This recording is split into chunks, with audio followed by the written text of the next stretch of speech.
est-ce que je peux vous parler? Ce n'est pas parce que nous sommes chrétiens que nous ne devons pas utiliser l'intelligence. En soi, ce qui vous arrive, voici ce qui vous arrive. Vos pères sont les Africains les plus courageux du monde. Ce sont les premiers Africains qui ont arraché d'eux-mêmes leur liberté. On ne leur a pas donné, ils ont arraché.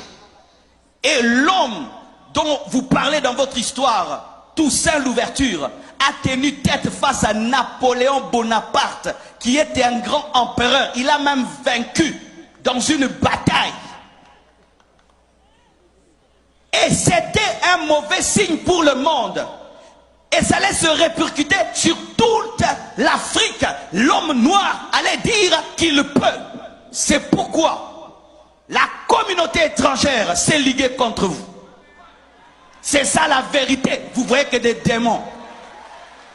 Ah, parce qu'on est chrétien, on ne peut pas parler comme ça, hein, que je dise démon, hein, alors que mon intelligence me dit que non, il y a un complot contre vous.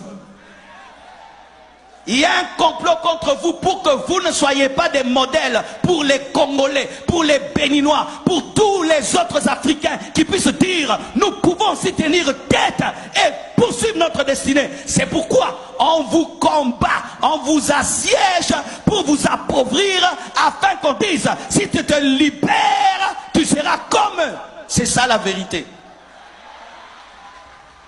C'est ça la vérité. Vous êtes comme les Juifs qui avaient quitté l'Égypte.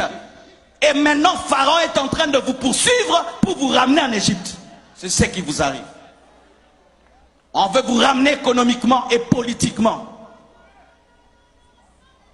Et maintenant, au lieu que vous puissiez vous unir, vous êtes en train de vous diviser. Et le peu que vous avez, vous êtes en train de le détruire. Lorsque j'ai suivi sur Internet, quand vous faites les marches, vous cassez les boutiques. Non! Si vous marchez, marchez seulement. Ne cassez pas, ne pillez pas. Vous êtes en train de détruire le peu que vous avez. Vous détruisez le peu que vous avez. Je ne peux pas vous dire de ne pas revendiquer. Le pasteur ne peut pas dire ça. Et je ne peux pas vous dire marcher, non. Mais c'est que je peux vous dire, n'insultez pas et ne cassez pas. N'insultez pas et ne cassez pas. Mais sachez aussi, vous pouvez changer 10 000 présidents. Mais si dans la tête vous ne changez pas, vous aurez les mêmes problèmes. Vous aurez les mêmes problèmes. Changer de président, ça ne fait rien. C'est vous qui devez changer.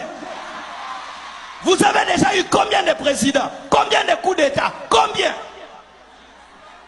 Donnez-moi la main. Je ne suis ni pour les pouvoirs, ni pour l'opposition. Même dans mon pays, je parle comme ça. Je suis au milieu du village. Je parle au peuple et je parle aux dirigeants. Et je suis au milieu.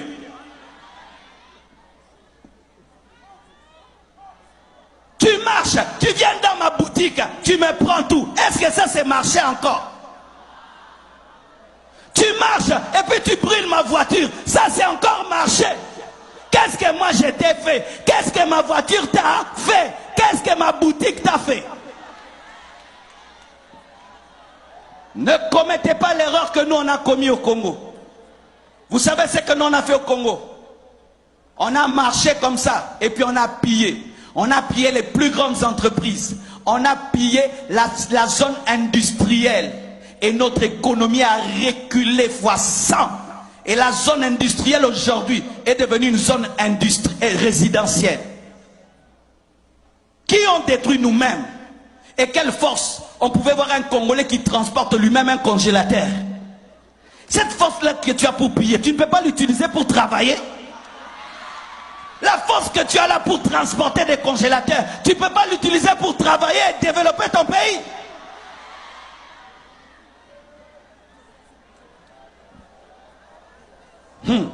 Écoutez ceci. La Bible dit, Marc 3, versets 24 à 25. Si un royaume est divisé contre lui-même, ce royaume ne peut subsister. Les métis de leur côté, les noirs de l'autre côté, les métis de l'autre côté, les noirs. Vous tous venez de l'Afrique, amen, hein? Venez de l'Afrique. Vous êtes des Africains qu'on a posés sur cette île, amen, hein? Arrêtez de vous diviser. Arrêtez de vous diviser. divisés, vous avez une même vision, une même destinée. Arrêtez de vous battre dans le bateau, vous risquez de renverser le bateau et vous tous vous allez mourir. Arrêtez, mettez la paix et mettez les intérêts collectifs en avant. Cessez de mettre les intérêts personnels en avant. Un royaume qui est divisé contre lui-même ne peut subsister. Une nation divisée contre elle-même, cette maison plutôt, ne peut subsister. Faites attention de vous diviser et de vous détruire alors que vous êtes en train de jouer le jeu de vos ennemis. Le jeu de vos ennemis, de ceux qui ne sont pas là mais qui sont là. Pendant que vous déchirez, vous êtes en train de jouer le jeu de Pharaon. Si Israël, pendant qu'il devait traverser la mer Rouge, commençait à se chamailler, Pharaon allait les rattraper. Et vous, au lieu de traverser la mer Rouge, vous vous chamaillez, vous vous chamaillez, vous vous chamaillez. Et puis Pharaon vous attrape et vous ramène en servitude. Vous qui avez étudié, vous qui êtes des têtes pensantes, utilisez votre intelligence avec le Saint-Esprit pour développer votre nation. C'est pourquoi l'Église ne doit pas engendrer que des pasteurs, doit engendrer aussi des juristes, des économistes, des professeurs, pas seulement des pasteurs et des prophètes. On ne doit pas seulement avoir des pasteurs. Toi tu seras pasteur, toi tu seras pasteur. Non, toi aussi tu seras ministre, toi tu seras avocat, toi tu seras aussi. Nous ne devons pas seulement avoir pasteur, pasteur, pasteur, pasteur.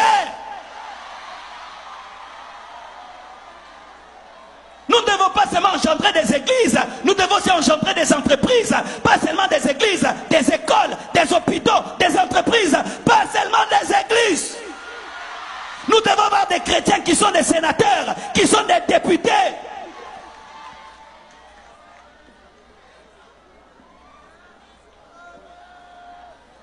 Samuel a engendré des prophètes et il a engendré des rois. Il n'a pas seulement engendré des rois, il a engendré des prophètes. Pas seulement des prophètes, des rois aussi. Mais nous, l'Église, nous n'engendrons que des prophètes. Et quand on a des problèmes de royauté, on n'a personne.